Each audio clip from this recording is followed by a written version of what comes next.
اعوذ باللہ من الشیطان الرجیم بسم اللہ الرحمن الرحیم۔ اور آپ کے علم میں ہوگا تو آپ بتائیں گے، نہیں ہوگا تو کہاں سے بتائیں گے؟ تو آپ کو پتہ ہونا چاہیے تاکہ آپ کا وہ دوست وہاں مشکل سے بچ جائے۔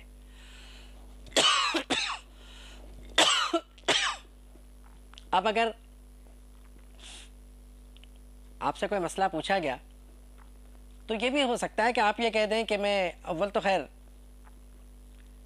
کوئی بھی ایسا شخص جس کو وہاں مشکل درپیش ہو رہی ہے، وہاں علماء اور لوگ موجود ہوتے ہیں لیکن اتفاق ہے کہ نہ ہو اور وہ آپ سے رجوع کر لے، تو اس کا طریقہ یہ بھی ہو سکتا ہے کہ آپ کسی جاننے والے سے پوچھ کر انہیں فون کر دیں، کیونکہ دور جدید میں ہمیں سہولت تو بہرحال حاصل ہے اور ہم اس سہولت کی بنیاد پر یہ کام کر سکتے ہیں کہ ہر شخص کو ان مسائل کا علم ہونا چاہیے، کیونکہ یہ ایسی سعادت ہے کہ اگر آپ کو وہاں بھی کسی کو بتانا پڑ جائے تو یہ بھی بڑی سعادت کی بات ہے، کیونکہ بعض اوقات ایسا ہوتا ہے کہ کوئی شخص آپ سے اسی وقت حج کے بارے میں مسئلہ پوچھے گا، وہ بھی وہاں سے کہ جب اسے یہ علم ہو کہ آپ اس سے زیادہ جانتے ہیں،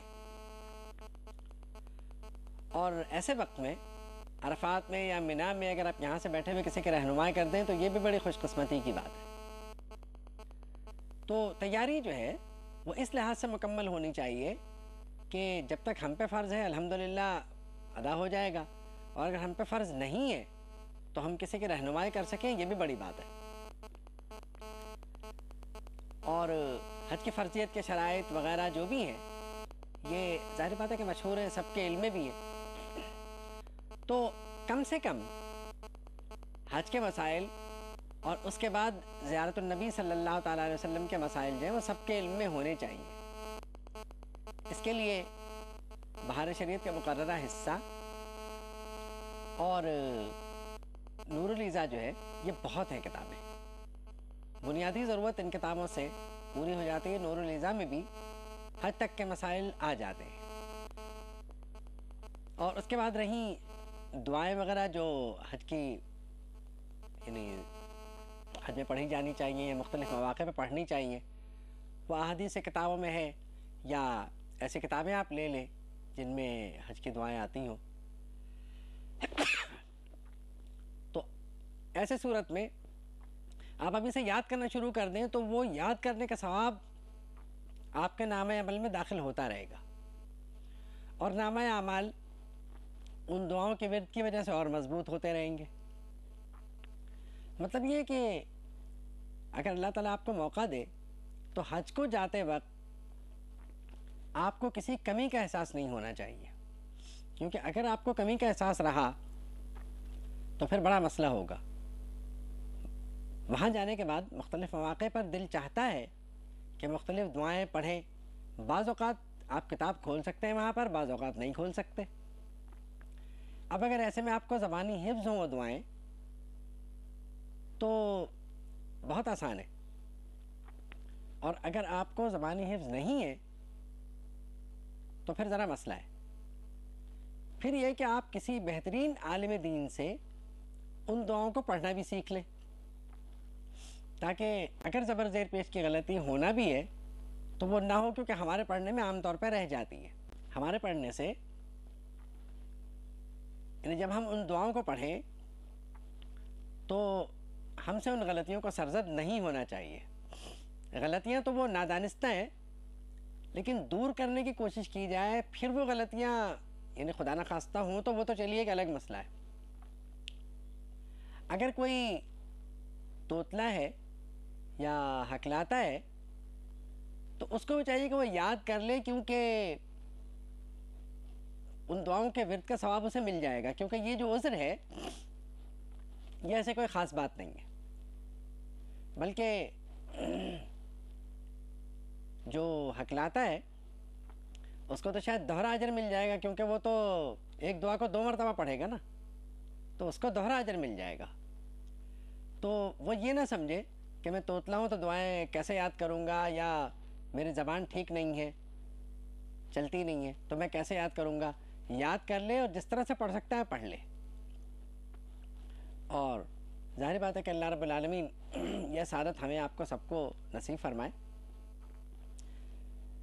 تو یہ جو بنیادی ارکان ہے نماز، روزہ اور حج، اس کا تو کم سے کم بنیادی علم ایک عام آدمی کو اور ہمیں ہونا ہی چاہیے.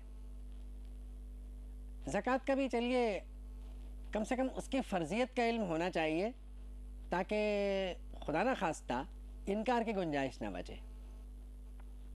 فرضیت زکوٰۃ جو ہے اس کا بھی علم ہمیں ہونا چاہیے. اور یہ پوری جو ضرورت ہے یہ بہار شریعت اور نور الہدایٰ کے مطالعے سے پوری ہو جاتی ہے عام طور پہ، یعنی اتنا اس میں ہے. اور نور الہدایٰ میں یعنی ایک اور بھی چیز ہے، اس میں جنائز کا علم بھی ہونا چاہیے ہمیں.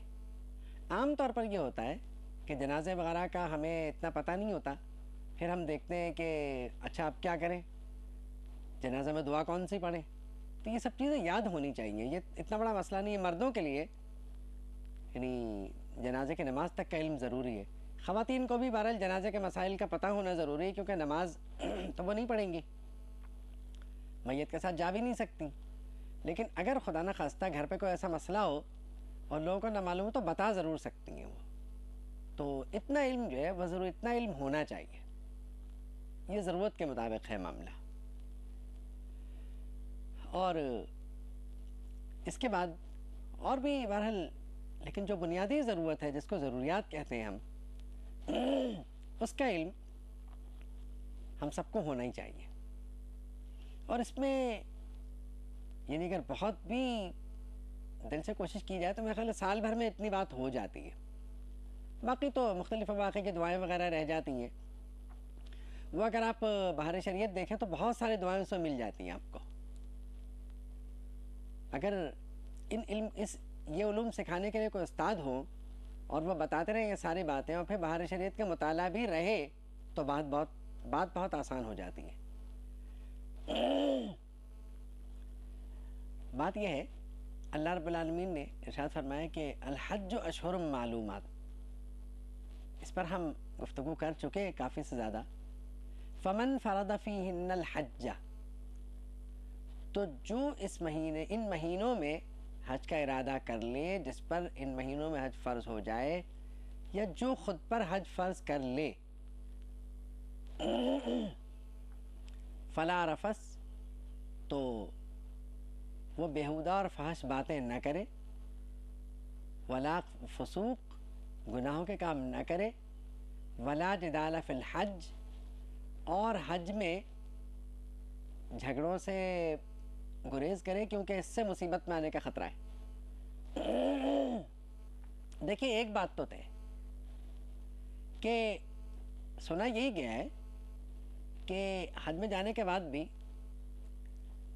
بہت کم ایسا ہوتا ہے کہ انسان خود پہ قابو پا سکے، وہ کافی سے زیادہ اشتعال میں بھی آ جاتا ہے. وہاں پر بھی صورتحال یہ رہتی ہے کیونکہ بہت وہاں پہ رش رہتا ہے اور باتیں ہیں اور باتیں، لیکن قرآن مجید نے وہاں پر نفس کشی کی ترغیب دی ہے.